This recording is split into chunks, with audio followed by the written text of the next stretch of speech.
ഇനി അങ്ങാട് എന്നും ചാളമേളമായിരിക്കും കേട്ടോ. അപ്പൊ എപ്പോഴും ചാള കാണിച്ച് കയറിപ്പിക്കണം എന്ന് വിചാരിക്കരുതേ. കാരണം അപ്പനിപ്പൊ എപ്പോഴും ചാളയാണ് കിട്ടണത്. അതുമല്ല മഴയൊക്കെ തുടങ്ങി കഴിഞ്ഞിട്ടുണ്ടെങ്കിലേ ചാളയ്ക്ക് നല്ല മുട്ടയും പനഞ്ഞിലൊക്കെ വെച്ച് നല്ല രുചി വെക്കണം ആളുകളാണ് ഇനി അങ്ങോട്ട് വരുന്നത്. ഇനി വേറെ വിശേഷം ഒന്നും പറയാനില്ല, ഇന്നും ചാള തന്നെയാണ് കേട്ടോ. അപ്പൊ നമുക്ക് ഉച്ചയൂണിലോട്ട് കിടക്കാം. അപ്പൊ രാവിലെ എനിക്ക് ഒരിടം വരെ പോകാനുള്ളത് കൊണ്ടിട്ടേ ഞാൻ മീനൊക്കെ എല്ലാം വെട്ടിത്തേച്ച് കഴുകി വെച്ചിട്ടുണ്ടായിരുന്നു. പിന്നെ വറുക്കാനുള്ളതിലോട്ട് മസാല എല്ലാം തേച്ച് പിടിപ്പിച്ച് മാറ്റി വെച്ചിട്ടുണ്ട്. പിന്നെ വരുമ്പോഴത്തേക്കും പാവയ്ക്കയുടെ കാര്യം നോക്കിയാൽ മതിയല്ലോ എന്ന് കരുതി. പിന്നെ ഒരു കാര്യം, പാവയ്ക്കയുടെ വറുത്തരപ്പും കൂടെ ഞാൻ റെഡിയാക്കി വെച്ചിട്ടുണ്ടായിരുന്നു കേട്ടോ. അപ്പൊ മീനിന്റെ ഐസ് ഒന്ന് വിട്ട് കിട്ടാൻ വേണ്ടി കുറച്ച് നേരം വെള്ളത്തിലിട്ട് വെച്ച് അപ്പൊ ആ നേരം കൊണ്ട് കഞ്ഞി ഒന്ന് തിളപ്പിക്കാനുണ്ടായിരുന്നു. അപ്പൊ അത് അടുപ്പത്ത് വെച്ചിട്ട് പാവയ്ക്കെല്ലാം അരിഞ്ഞെടുത്ത്.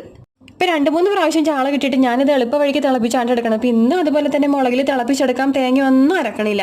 അപ്പൊ അതേ ചാറെല്ലാം തിളക്കാൻ വേണ്ടി അടുപ്പത്ത് വെച്ചിട്ടുണ്ട്. അത് അവിടെയും തിളക്കട്ടെ, ആ നേരം കൊണ്ട് നമുക്ക് മീനെല്ലാം വറുക്കാനിടാം.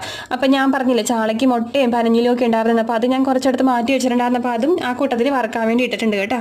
മീൻ കറിക്ക് വേണ്ട ചാറൊക്കെ തിളച്ചപ്പോഴത്തേക്ക് അതിലോട്ട് മീൻ ഇട്ട് കൊടുത്തിട്ടുണ്ട്. ഇനി നല്ലതുപോലെ തിളക്കട്ടെ. പിന്നെ പാവയ്ക്ക് വേണ്ട വറുത്തരപ്പ് ഞാൻ പറഞ്ഞില്ല നേരത്തെ തന്നെ തയ്യാറാക്കി വെച്ചിട്ടുണ്ടായിരുന്നു. വറുത്തരയ്ക്കുമ്പോഴത്തേക്കും ഞാൻ അതിലോട്ട് ഒരു ഇച്ചിരിക്കോളം വെളിച്ചെണ്ണയും കൊണ്ട് ഒഴിച്ചിട്ടാണ് നല്ലതുപോലെ അരച്ചെടുക്കാറ്. വെള്ളം തൊടാറേയില്ല. വെള്ളം തൊട്ട് അരക്കാനാണെങ്കിലേ ആ വറുത്തരപ്പിന്റെ കളർ അങ്ങോട്ട് മാറും.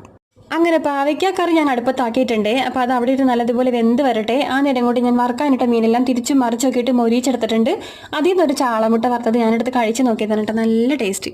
പാവയ്ക്ക വറുത്തരച്ചതിലോട്ട് ഒരു കുഞ്ഞുണ്ട വാളംപുളി ഞാൻ പിഴിഞ്ഞൊഴിക്കുന്നുണ്ട്. അതുപോലെ തന്നെ ഒരു കുഞ്ഞു ശർക്കര കഷ്ണം ഇട്ട് കൊടുത്തിട്ടുണ്ട് കേട്ടോ. കയ്പ് ഒന്ന് മാറി കിട്ടാനായിട്ട്. അങ്ങനെ നമ്മുടെ കറികളൊക്കെ മൊത്തവും റെഡി ആയിട്ടുണ്ട്.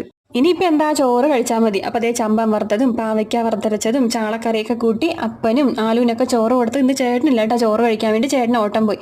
ആമിക്കാണെങ്കിൽ ഇന്നൊരു പുഞ്ഞാരം കയറിയിട്ട് വാരി കൊടുത്താൽ മതി എന്ന് പറഞ്ഞു. അങ്ങനെ അതേ വാരി കൊടുക്കാനാണ്. ആമി കഴിച്ചിട്ട് വേണം എനിക്ക് കഴിക്കാനായിട്ട്. ഈ ഒരു സാധനത്തിന് കയ്യിൽ കിട്ടിയിട്ട് പിന്നെ ആമി അത് വിട്ടിട്ടില്ല കേട്ടോ. അങ്ങനെ ആമിക്കും ചോറ് വാരി കൊടുത്ത് ഞാനും